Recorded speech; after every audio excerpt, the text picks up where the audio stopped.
Hi guys, welcome to today talkies. Guys, ఈ వీడియోలో నేను మీకు ఏపీ డిఎస్సి ఏపీ టెట్ 2024కి సంబంధించినటువంటి కొన్ని ముఖ్యాంశాలను అయితే కనుక ముఖ్యమైన అప్డేట్స్ని అయితే కనుక మీకు అందించబోతున్నాను. అది మనం చూసినట్లయితే కనుక మొదటిగా టెట్కి డిఎస్సికి మధ్య 90 రోజుల గడువు, అలాగే టెట్ నోటిఫికేషన్కి టెట్ పరీక్షకి కూడా మధ్య 90 రోజుల గడువు అనే విధానం ఏ విధంగా ఉండబోతుంది, అలాగే కొత్త షెడ్యూల్ని ఎప్పుడు ప్రకటించబోతున్నారు, మరి అదేవిధంగా ఈ యొక్క అప్రెంటిస్షిప్ విధానం రద్దు చేస్తున్నారా లేదా అనే అంశం పైన కూడా మనం అయితే ఈ వీడియోలో అయితే డిస్కస్ చేయబోతున్నాం. మొదటిగా మనం 90 రోజుల గడువు, ఓకే, టెట్ జూలై 2024కి సంబంధించి నోటిఫికేషన్కు అలాగే పరీక్షకు మధ్య 90 రోజుల గడువు ఇస్తూ అయితే కనుక ఈ యొక్క విద్యాశాఖ ఆదేశాలు అయితే జారీ చేయడం అయితే జరిగింది. ఓకే, విద్యాశాఖ జారీ చేసినటువంటి ఆదేశాల మేరకు అభ్యర్థుల విజ్ఞప్తి మేరకు విద్యాశాఖ పరీక్షకి అలాగే నోటిఫికేషన్కి మధ్య విద్యాశాఖ టెట్ పరీక్షకి నోటిఫికేషన్కి మధ్య 90 రోజుల సమయం ఇవ్వాలని నిర్ణయం తీసుకుంది. అయితే ఇది అభ్యర్థులందరికీ కూడా ఒక మంచి సువర్ణ అవకాశంగా మనం చెప్పవచ్చు. ఎందుకంటే ప్రిపరేషన్కి 3 నెలల గడువు అంటే చాలా సమయం ఉంది అని చెప్పడంలో ఎటువంటి సందేహం లేదు.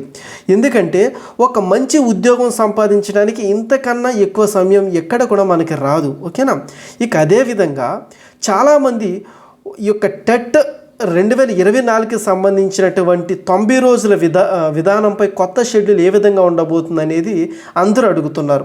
మరి 90 రోజుల గడువు విధానం ప్రకారం పరీక్షలు అయితే అక్టోబర్లో జరిగే అవకాశం ఉంది. అలాగే కొత్త షెడ్యూల్ చూసుకుంటే కనుక త్వరలో వెలువడే అవకాశం ఉంది. ఇక నోటిఫికేషన్ షెడ్యూల్ ప్రకారం అయితే కనుక ఆగస్టు 5 నుండి 20 వరకు కూడా పరీక్షలు జరగాలి. కానీ 90 రోజుల విధానం ప్రకారం పాత షెడ్యూల్ అయితే కనుక రద్దు అయింది కాబట్టి కొత్త షెడ్యూల్ని త్వరలోనే మనకి ప్రకటించబోతున్నారు.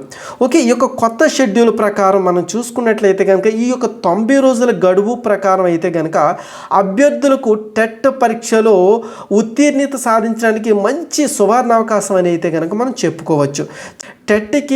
టెట్ నోటిఫికేషన్కి ఈ యొక్క పరీక్షకి 90 రోజుల గడువు ఉంది కాబట్టి అభ్యర్థులందరూ కూడా మీ యొక్క ప్రణాళికతో పాటు మీ యొక్క ప్రిపరేషన్ అయితే కనుక చాలా పటిష్టంగా కొనసాగించాలి. అప్పుడే మీరు ఉత్తీర్ణత సాధించగలరు. ఇప్పుడు మనకి డిఎస్సిలో జాబ్ వచ్చింది అనేది కాదు, టెట్లో క్వాలిఫై అవ్వాలి మెయిన్. ఓకేనా గాయస్, ఇక చూసినట్లయితే కనుక ఏపీ డిఎస్సి 2024కి సంబంధించి అప్రెంటిస్ విధానం రద్దు. ఓకే, అప్రెంటిస్షిప్ విధానం రద్దు చేస్తున్న అంశం అయితే కనుక వార్తలు అయితే కనుక చాలా జోరుగా వస్తున్నాయి.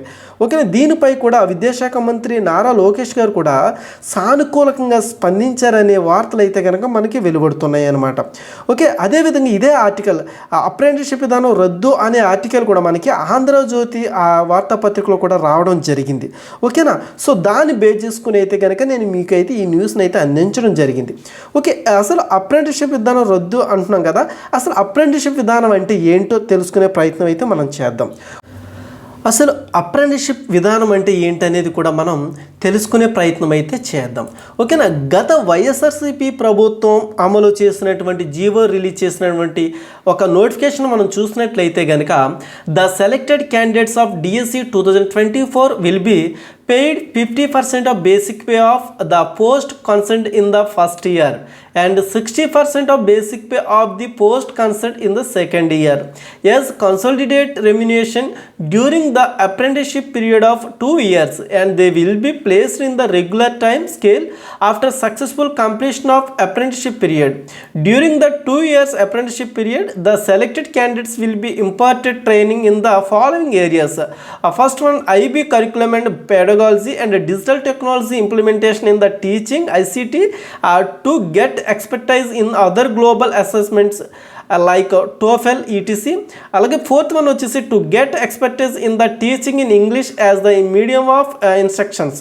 సో ఈ విధంగా అయితే కనుక మనకి వైఎస్ఆర్సీపీ ఇచ్చినటువంటి నోటిఫికేషన్లో అయితే కనుక అప్రెంటిస్షిప్ విధానం గురించి ఇవ్వడం జరిగింది. డిఎస్సి నోటిఫికేషన్లో అసలు అప్రెంటిస్షిప్ విధానం అంటే ఏంటనేది కూడా మనం తెలుసుకున్నాం కదా. ఎవరికైతే డిఎస్సికి సెలెక్ట్ అవుతారో వారికి మొదటి సంవత్సరం 50% బేసిక్ పే అయితే ఉంటుంది. ఇక రెండవ సంవత్సరం అనేది 60%గా బేసిక్ పే అనేది ఉంటుంది.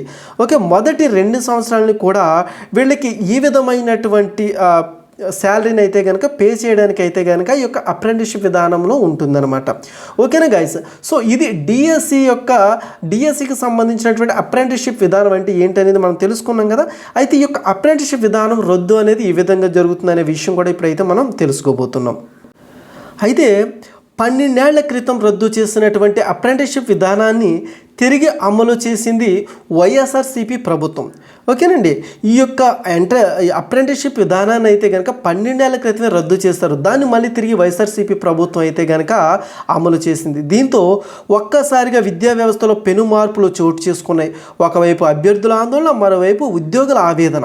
ఈ విధంగా అయితే కనుక గత నోటిఫికేషన్లో ఎన్నో ఇబ్బందులు ఎదుర్కొన్నారు అభ్యర్థులు. మరి ఇప్పుడు ఈ యొక్క అప్రెంటిస్షిప్ విధానాన్ని రద్దు చేయడానికి అయితే కనుక ఈ యొక్క కూటమి సర్కార్ అయితే నిర్ణయం తీసుకోబోతుంది. మరలా ఇప్పుడు అప్రెంటిస్షిప్ విధానాన్ని రద్దు చేసే విధంగా కూటమి సర్కార్ అయితే గనక నిర్ణయాలు తీసుకునే ప్రయత్నం చేస్తుంది. అప్రెంటిస్షిప్ విధానం రద్దు అనే వార్తపై ఒక్కసారిగా ఈ యొక్క ఊపిరి పీల్చుకున్నారు అభ్యర్థులు అనమాట. ఓకే, ఒక్కసారి యొక్క అభ్యర్థులు అయితే గనక కొంత హర్షం వ్యక్తం చేస్తున్నారు ఈ వార్తలు వినిపించగానే. ఇక అదేవిధంగా మనకి ఈ యొక్క డిఎస్సి సంబంధించినటువంటి అప్రెంటిస్షిప్ విధానం కానివ్వండి, జీవో 11 రద్దు అనే అంశం కానివ్వండి, వయోపరిమితి కానివ్వండి, ఈ 3 అంశాలపైన అయితే కనుక ఇప్పుడు చాలామంది అభ్యర్థులు అయితే కనుక కొంత అయోమయం అయితే నెలకొంది. భర్తీ ప్రక్రియ పారదర్శకంగా జరుగుతుందా? ఓకే, మనం గమనించినట్లయితే కనుక భర్తీ ప్రక్రియ అనేది ఇప్పటి వరకు కూడా చాలా పారదర్శకంగా జరుగుతుందని చెప్పవచ్చు. ఏ విధంగా అంటే మీకు చెప్తాను. ఎందుకంటే కనుక నోటిఫికేషన్కి టెట్ నోటిఫికేషన్కి పరీక్షకి 90 రోజుల గడువు విధానంతో కనుక అందరికీ కూడా మంచి అవకాశం ఇచ్చింది విద్యాశాఖ. ఓకే, అయితే గతంలో ఎలాంటి లోపాలు జరిగాయో అందరికీ తెలిసిందే. ఓకే, గత వైఎస్ఆర్సీపీ ప్రభుత్వంలో ఎలాంటి లోపాలు జరిగాయి, నోటిఫికేషన్లో ఎలాంటి ఇష్యూస్ వచ్చాయి, ఎలాంటి సమస్యలు తలెత్తాయి అనేది కూడా అందరికీ తెలిసిన విషయమే.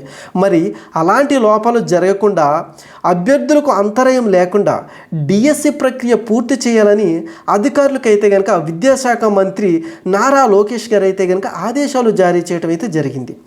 మరి దీనికి అనుగుణంగానే ప్రస్తుతం పరిస్థితులు కొనసాగుతున్నాయి. ఇలాగే కొనసాగాలని మనం కూడా కోరుకుందాం. ఎందుకంటే నోటిఫికేషన్లో మనకి రిలీజ్ చేసేటప్పుడు ఈ యొక్క నోటిఫికేషన్కి పరీక్షకి మధ్య సమయం 1 నెల మాత్రమే ఉంది. దీన్ని అభ్యర్థులందరూ కూడా విజ్ఞప్తి చేసుకున్నారు. అయ్యా మాకు ఒక 2-3 నెలలు ఈ యొక్క సమయం కావాలని విజ్ఞప్తి చేస్తే అభ్యర్థుల విజ్ఞప్తి మేరకు ఈ యొక్క విద్యాశాఖ అయితే కనుక 3 నెలల సమయం అయితే కేటాయించడం జరిగింది. సో గత ప్రభుత్వంలో లోపాలు అయితే కనుక చాలా లోపాలు జరిగినాయి. సో అలాంటి లోపాలు ఇప్పుడు జరగకుండా జాగ్రత్తలు తీసుకుంటున్నారు. మనకి కూడా అభ్యర్థులందరికీ కూడా అనుకూలంగానే ఈ యొక్క భర్తీ ప్రక్రియ జరగాలని అయితే కనుక నేను కోరుకుంటున్నాను. మన టుడే టాకీస్ నుంచి కూడా ఎప్పుడు కూడా ఈ యొక్క డిఎస్సి అభ్యర్థులకి కానివ్వండి, ఆస్పిరెంట్స్ ఎవరికైనా కూడా ఫుల్ సపోర్ట్ అనేది ఉంటుందనేది కూడా చెప్పడంలో ఎటువంటి సందేహం లేదనమాట. ఇదే విధంగా మనకి భర్తీ ప్రక్రియ పోస్టుల విషయంలో కానివ్వండి, పరీక్ష నిర్వహణ విషయంలో కానివ్వండి అన్నీ కూడా చాలా పారదర్శకంగా జరగాలని అయితే కనుక నేను కోరుకుంటున్నాను. ఇది గైస్, మరొక లేటెస్ట్ అప్డేట్తో అయితే మీ ముందుకు వస్తాను. అంతవరకు కూడా please watch and today talkies YouTube channel.